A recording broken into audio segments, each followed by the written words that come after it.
Au terme de la saison 1994-1995, où il réalise le doublé Coupe de France, Coupe de la Ligue avec le Paris Saint-Germain, le verdict tombe.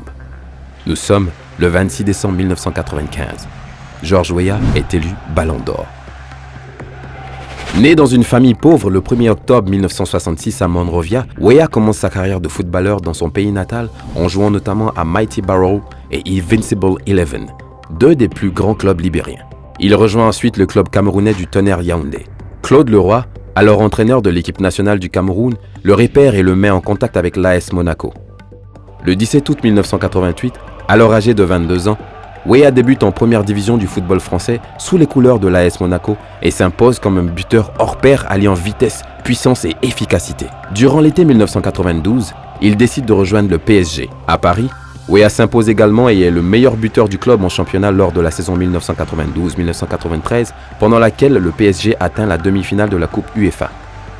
Pendant les campagnes européennes du PSG, Georges Weah marque les esprits en inscrivant plusieurs buts, dont un spectaculaire à l'Olympia Stadium de Munich, où il élimine 4 adversaires avant de tromper l'emblématique gardien munichois, Oliver Kahn. Le PSG élimine ensuite le FC Barcelone en quart de finale. Georges inscrit le but égalisateur au Camp Nou lors du match aller. Malheureusement, le PSG de Weah échouera 3 fois de suite au stade des demi-finales. Après 3 années au PSG totalisant 55 buts en 137 matchs, un championnat de France en 1994 et 3 coupes, Weah décide de quitter le PSG. Nous sommes en été 1995.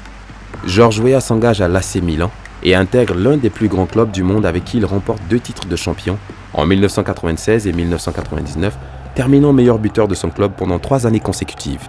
Georges Mané Opong Weah devient à 29 ans le 40e ballon d'or de l'histoire. Il est élu avec 144 points devant l'Allemand Jürgen Klinsmann, 108 points, et le Finlandais Jari Litmanen, 67 points. Cette même année, en 1995, le Libérien rafle presque tous les titres individuels. Ballon d'or africain en janvier, la seconde fois après 1989, joueur africain de l'année par la CAF, meilleur buteur de son club. Surtout, Mr. George devient le premier footballeur africain et unique africain Ballon d'or. Après une brillante carrière en club et un passage à Chelsea entre 1999 et 2000, Manchester City et Olympique de Marseille entre 2000 et 2001, il rejoint Al Jazeera aux Émirats Arabes Unis pour quelques matchs avant de prendre sa retraite. Le 11 juin 2005, Georges Weah fête son jubilé au stade Vélodrome, marquant ainsi la fin de sa carrière sportive. Désormais libre de se consacrer pleinement à son pays d'origine, le Libéria, Weah débute en 2005 une reconversion en politique et se présente à l'élection présidentielle libérienne sous les couleurs du Congrès pour le changement démocratique, CDC. Il échoue au second tour du scrutin face à Ellen Johnson Sirleaf. Il réussit à se faire élire sénateur lors des élections sénatoriales de 2014, puis est élu président de la République à l'issue du second tour de l'élection présidentielle de 2017 face au vice-président sortant, Joseph Boakai.